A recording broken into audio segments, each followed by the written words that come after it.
Hi guys. So we've had a little bit of, an eventful 24 hours here. The baby bunnies that were supposed to be born did not make it. So that's pretty sad. We'll talk about that in a little bit. Unfortunately, there's also a hawk that has decided to investigate our chickens, which I don't really like. So we might have to take care of him. Yeah, so you can tell because look at all of them. They're hiding. Everybody's hiding. Well, everybody's coming out now because we have a treat.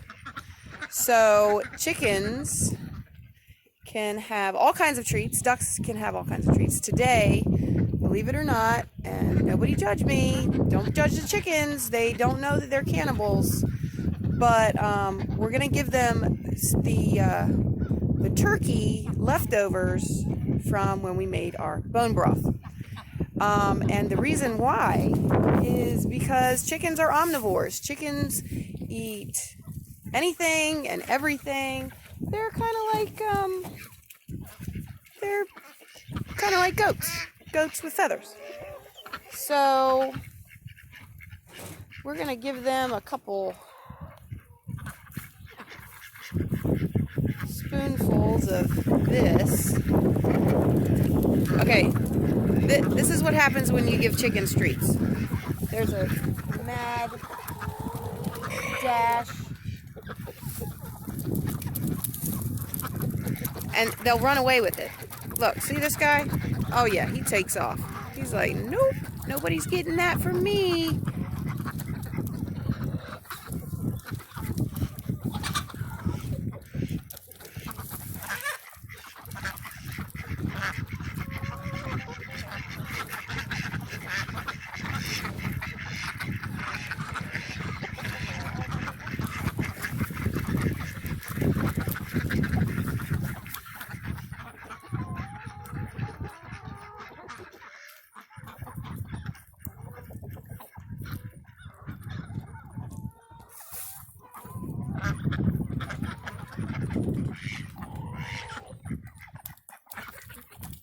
So you can throw like everything in here, like my spoon that I just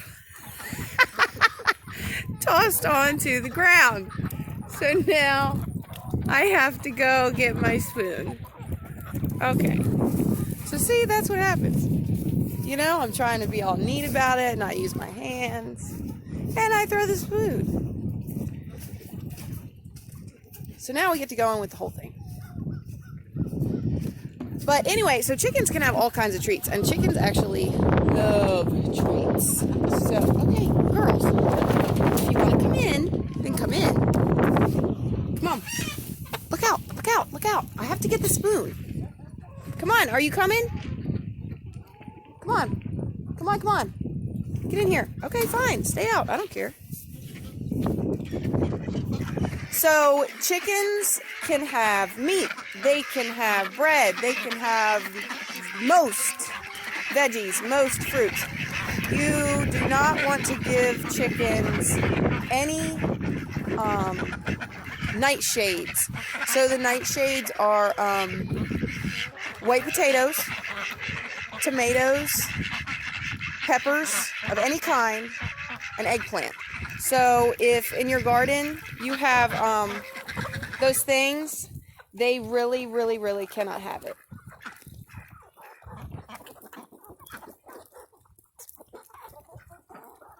But they're so happy to get anything. Look at this guy. Or girl. She's a girl. But she's going to run away. Here, we'll get our spoon off the ground.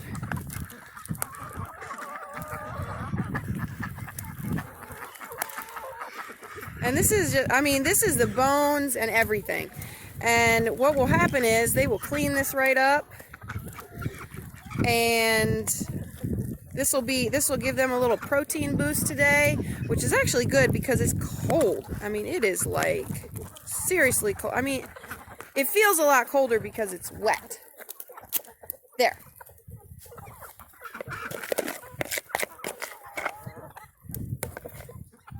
But,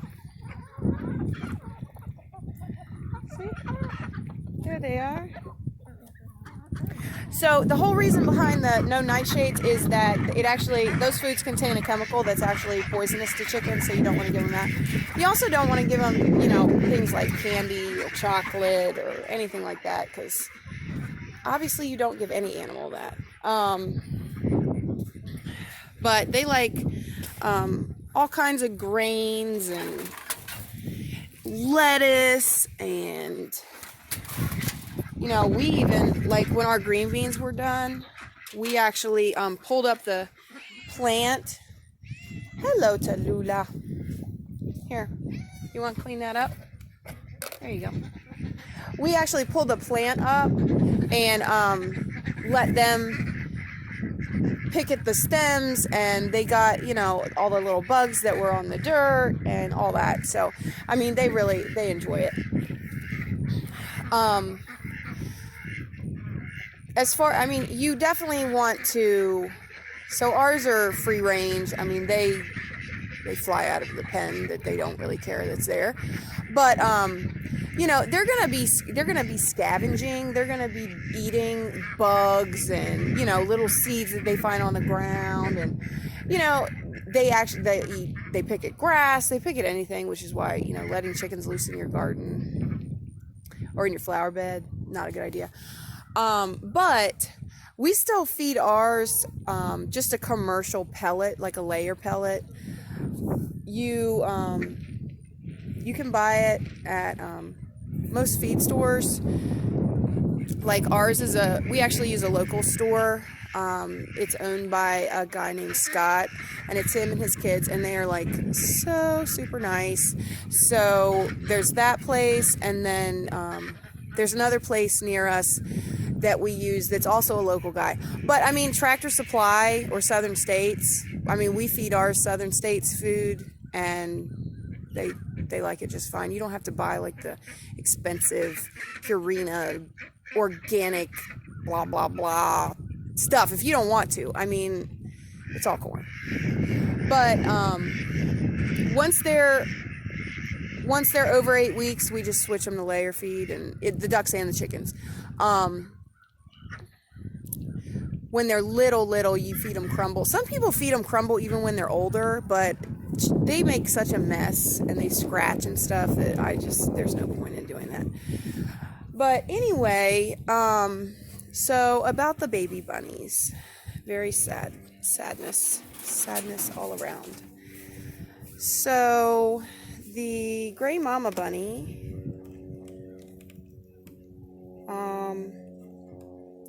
I'm not really sure what happened, but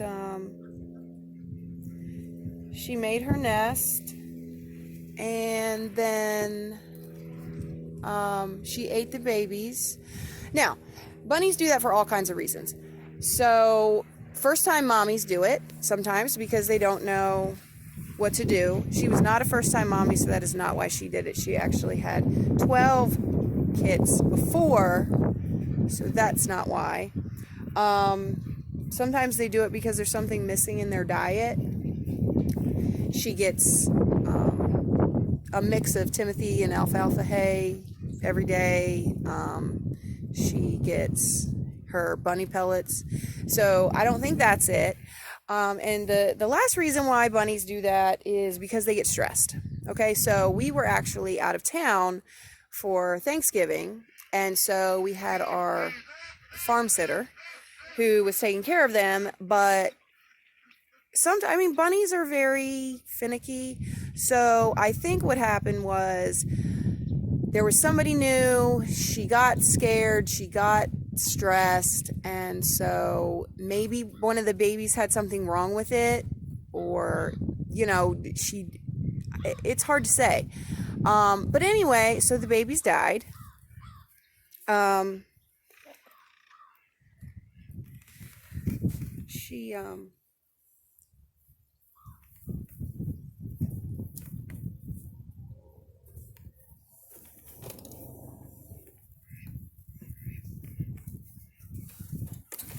Yeah.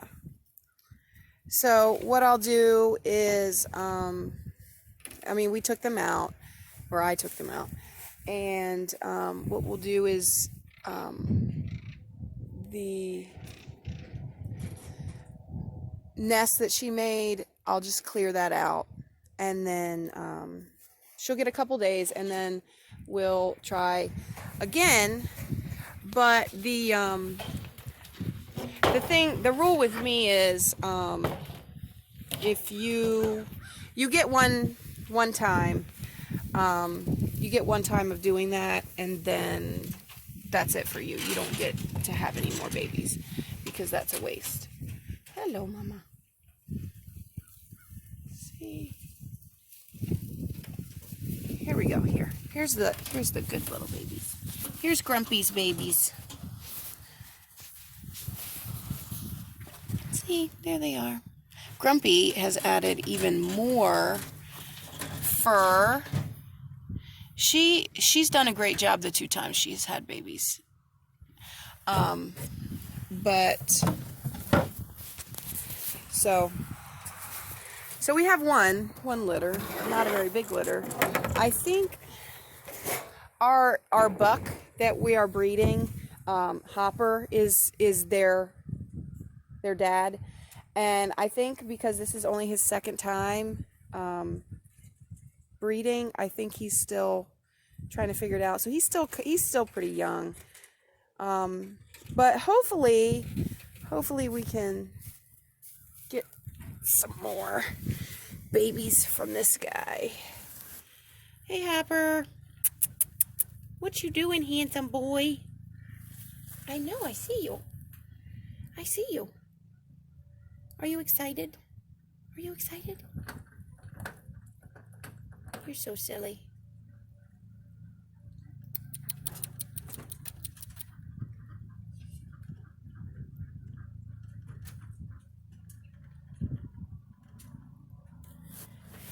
Here, we'll go look at the bigger babies. These bunnies act like we never feed them. Like they're such fatties. Fatties.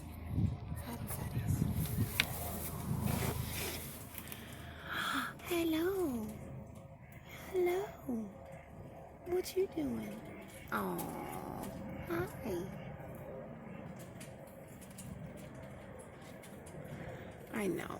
You guys are just silly babies. Look.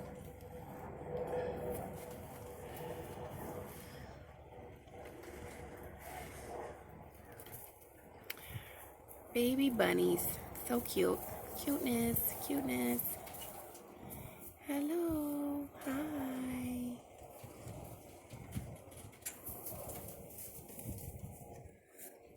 Look, they all want to come over here because they don't know what's going on with this. So, I did not realize that you guys were not still watching until I turned my phone again.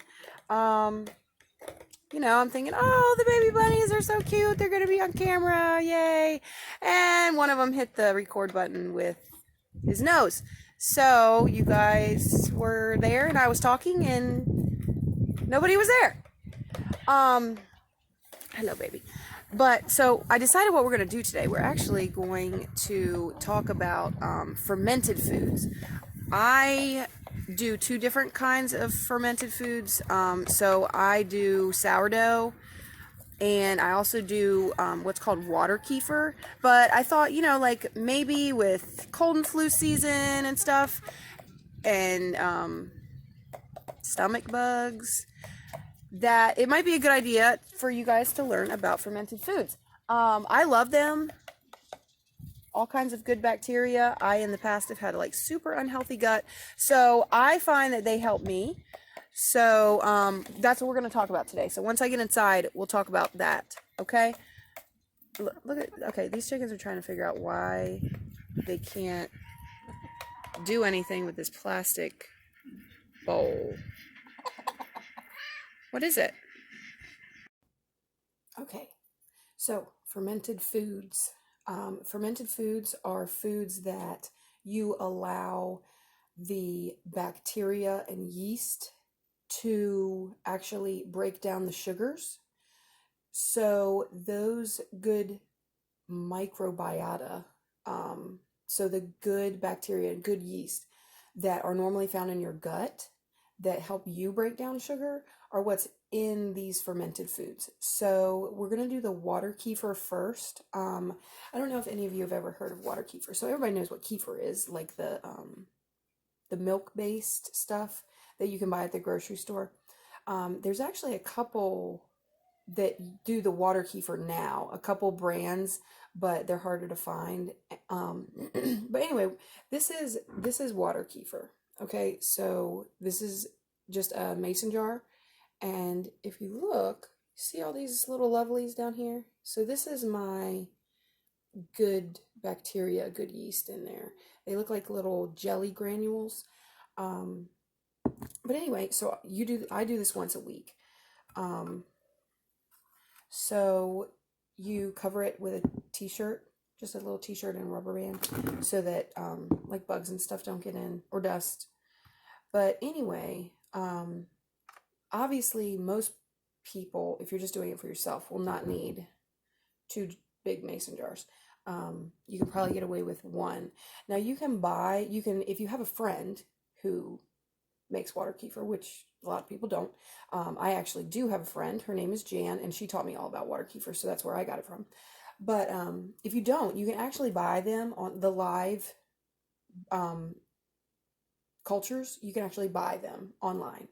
And they come shipped in this little container, like a little condiment container, and then you just feed them, and that's it. And you just keep going on the cycle. Okay, so what you don't want to do is eat the culture. So what you're going to need is a sieve and a funnel. And I use these swing top bottles. These work really well because the other cool thing about water kefir is that it's going to get carbonated. So what's in the jars right now, this is the first fermentation, okay? So, and I'll show you how to set that up. But what we're about to do is going to be the second fermentation. So what you're going to do is you're just going to put your funnel in your swing top and then pour it over. And you have to have the sieve because, again, you do not want to drink. You don't want to eat the cultures. I mean, I don't know that it would actually hurt you, but it's pretty nasty to eat jelly bacteria. Okay? So we're going to just pour this over. Now, some people will leave. See how there's still a little bit of liquid in there? They leave a little bit of that. Sometimes I do, sometimes I don't. Sometimes if I think that my culture needs to get washed, which sometimes they do, I would say, I don't know, every other time. I just washed them last time. But if they do need to be washed, you just pour them all out into this little thing and you run them under cool water. And that's it. That's the only washing that's involved. I did have another bottle, which I now don't know where it is. Oh, yes, I do. I made simple syrup to go to Thanksgiving with. So we're going to leave this one partially full right now until I can get another one cleaned. But anyway, okay, so that kind of messes that up, doesn't it? Okay, so say that this is what we have. Okay, so here's our little culture. See, you can see them in there. All right, so you're gonna wash out your mason jar really quick, or you can just have a separate mason jar that you want to use.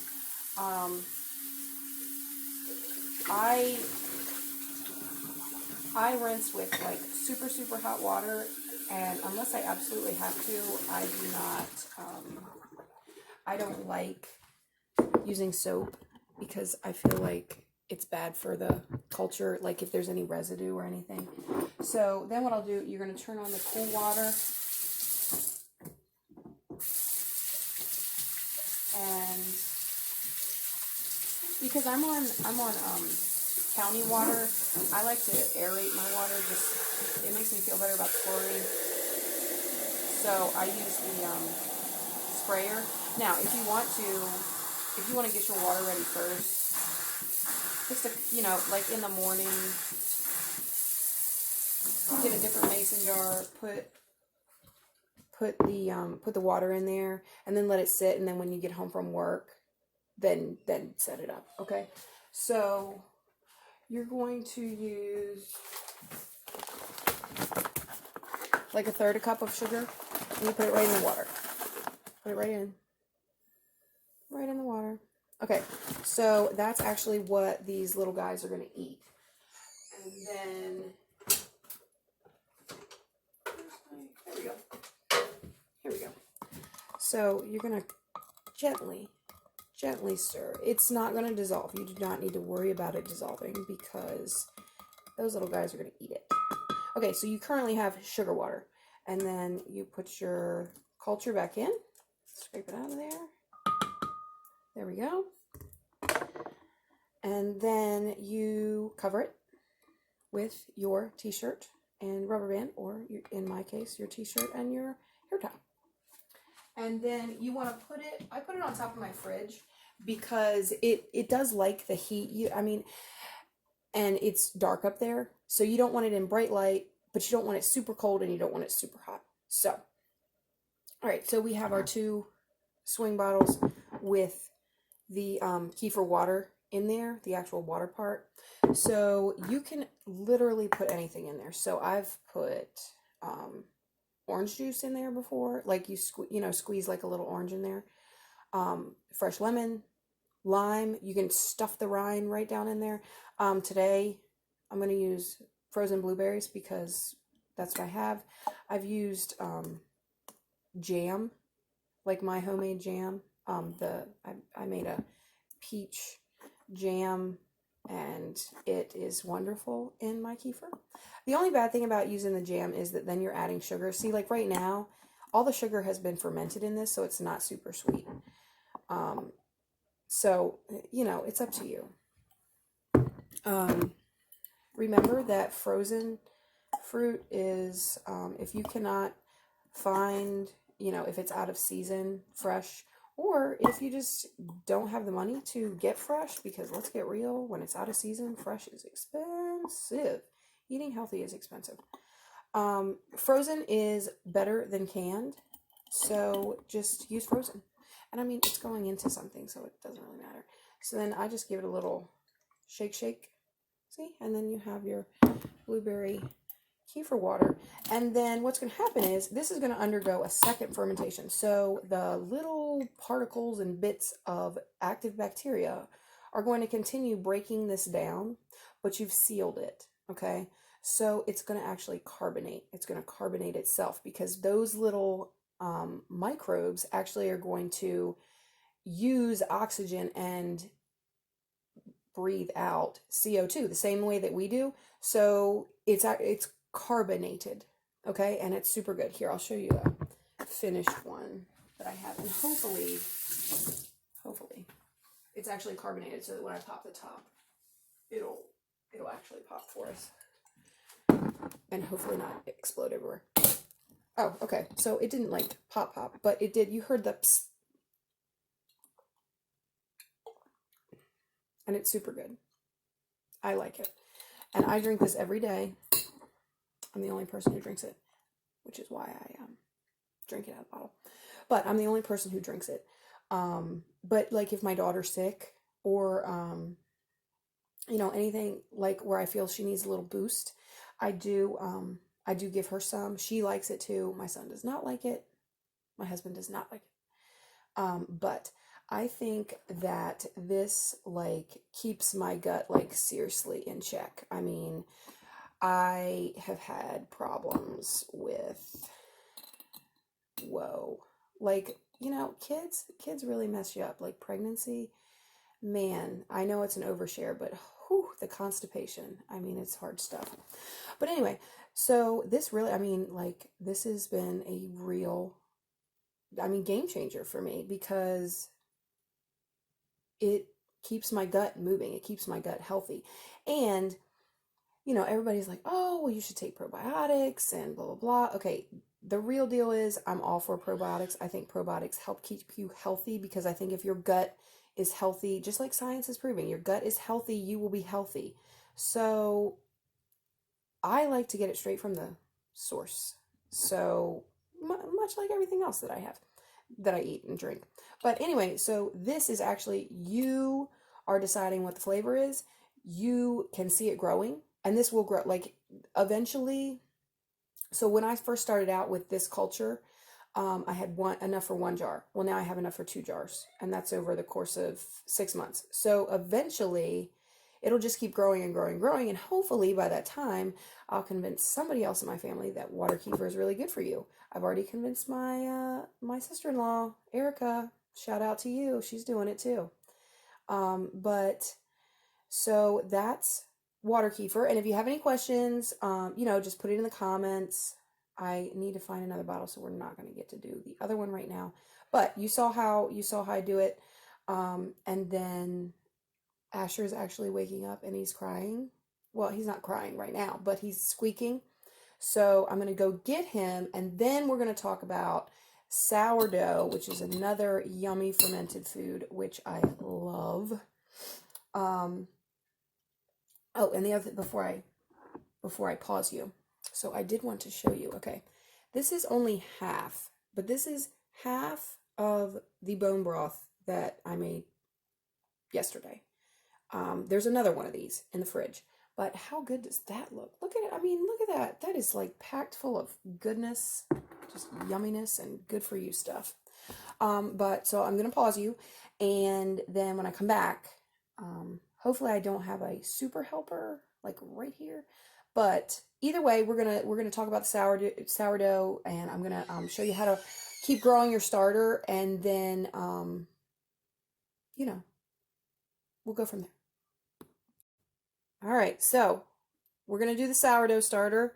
This is my sourdough starter. If you see down in there, okay. So there's the liquid part, and then if you move the liquid part, see the starter down in there. All right, so the liquid part, I mean, I call it the liquor, like oyster liquor, but I don't know what it's actually called. I know that it's just the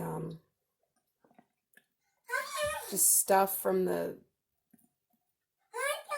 culture, like breaking stuff down. It is fermented.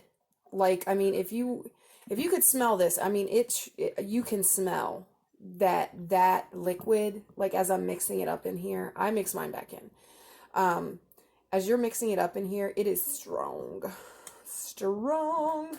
Anyway, so what I do, I mix mine up. Now, see, I've been doing this for a while. My original sourdough culture came from one of my mommies.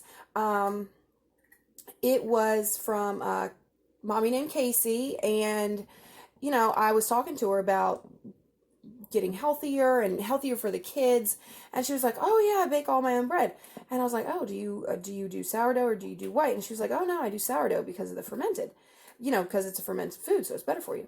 So she actually brought me some of her starter she shared with me. So I started out with that starter, and then my husband actually bought me some from, what is this, King Arthur flour. Okay, so they sell a little starter. They sell a little, it comes packed, you know, in this little container through the mail, but it's supposed to be like their original starter that's like, I don't know, hundreds and hundreds of years old. I have no idea if that's true or not. I combined it with my Casey starter, and that was, I don't know, 5 years ago, and she's still going. So, all right, so it's all mixed up here. Let's just get in there. I use a wooden spoon. See how it's all, I mean, it's liquidy. It's liquidy, but it's supposed to be. So, what we're going to do is, so what you should do, this is what you should do. Okay, so I would say that's almost a cup. That's almost a cup of starter. Okay, so you're supposed to waste part of your starter, meaning you're supposed to throw it away. Just hang on one second. Let me get a half cup here. Okay, so wasting it, I'm all for, the terminology, but what I do is I actually take out what I need to take out. So that was actually more than a cup.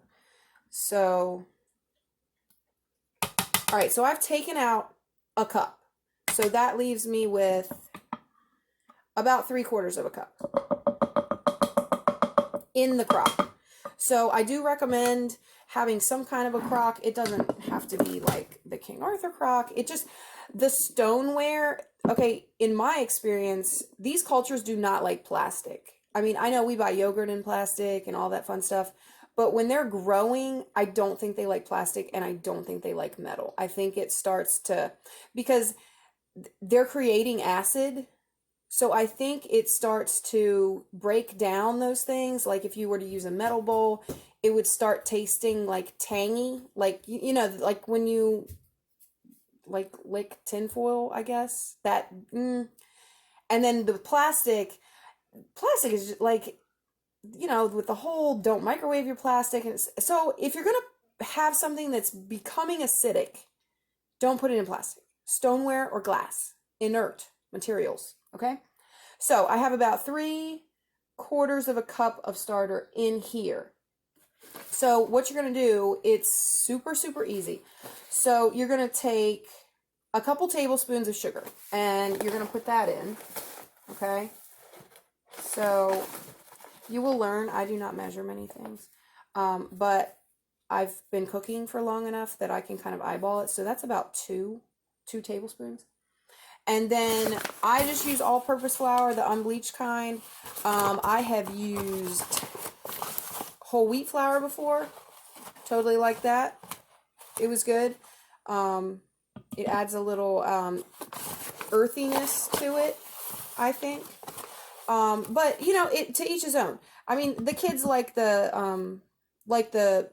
regular flour, and for what I'm going to do with the waste, that's totally fine. All right, so if I have 3/4 of a cup of starter, then I need an equal amount of flour. So I need 3/4 of a cup of flour for it to eat, okay? And then I'm going to put in, this is warm water. I'm going to put in a little less than 3/4 of a cup of water. Okay, so there we go. There's that. And then I'm going to take my wooden spoon and I'm going to stir it up. You have to make sure to put the sugar in there. You can use any kind of sugar. I have used honey. I thought honey was nice. I've used dark sugars, like not sorghum sugar, but I don't remember what it was called. Anyway, I've used that. I've used brown sugar. I've used agave nectar before. Any of them work. You just have to make sure that you get some sugar in there, because the yeast that are in there like sugar. Okay? So, here's what it looks like, all mixed up. You see how there's like those tiny little air bubbles? All right, so that means the yeast is happy, not just that I stirred the bowl. So what I do is, because you can hibernate your sourdough starter, which is what I do because I'm not using it every single day. So I let mine sit out for a couple hours so that it really, starts breaking stuff down. And then I just put the cap on it and put it in the fridge. And then I don't have to feed it again for a week. But for right now, when it's doing its thing, I kind of cockeye the cap a little bit, see? So that there's still airflow, and put it to the side for a little bit. So this is our waste. This is our wasted cup of starter. So some people, if you really don't want to use it at that time, what do you need? What do you need? What? You don't need any more applesauce. You're never going to poop. No, no, no. You're not going to poop. You already had 2 of those things. You don't need any more. Okay? Just chill out. Wait a minute. All right, so for the waste. So some people just throw it away. That's if they don't feel like making anything. They don't, feel like kneading and rising and all that fun stuff. I don't mind because I'm at home. But what I do want to do is I want to get this yeast super happy again. Because right now it's not happy. It's sad yeast. It was in the cold, it's dormant, so we need to wake it up. So what we're going to do is we're going to put a little bit of sugar. Again, I'm not measuring it. I think it's that was about 3 tablespoons, I think. And then we're going to put in a cup of flour. Hold on. See, this is what happens when you make things wet, is that you end up, I can't put a wet measuring cup back in the flour bag. So anyway, so there's a cup of that, and then I'm going to do a little bit less than a cup of water. There we go. Warm water. Not hot. You will kill it. Not hot. Okay? We're talking like warm. Not bath water. Warm. I mean, maybe your bath water. I like my bath water like scalding hot. Actually, I don't take baths because that's like making soup out of yourself. But my kids like baths, and so not like their bath water either. All right, and then you're going to mix it all up. Okay, so now this has been fed. It's going to sit out here on the counter. I'm going to cover it with a little towel. Sorry about that, like really obnoxious banging. So I'm going to let it sit on the counter until it gets like super, super bubbly, which probably will be tomorrow, which is fine because what I decided to do for tomorrow, we've talked about fermented foods. What I'm going to do for tomorrow is I'm actually going to either make sourdough bread, or if my daughter is really good, she had a good day at school and she's really good tonight and she eats her dinner, I might make my sourdough cinnamon rolls, which everybody loves, and they are really not that great for you, but they do have the fermented yeast in them. So, I mean, hey, not everything can be good for you, but it is good for the soul. I mean, these cinnamon rolls are like ridiculous. So anyway, so that's what we're going to do tomorrow. I'm going to let this sit out. It's going to get all happy again. And then tomorrow, after we go check on the animals and talk to the chickens and everybody that we talk to every day, then we're going to come back in and I'm going to show you how to make these cinnamon rolls, so that if you really want to, you could impress some people at Christmas with homemade sourdough cinnamon rolls at breakfast, which sounds amazing. But anyway, for right now, this is MisAdventure Mama, and we will talk to you later. Bye.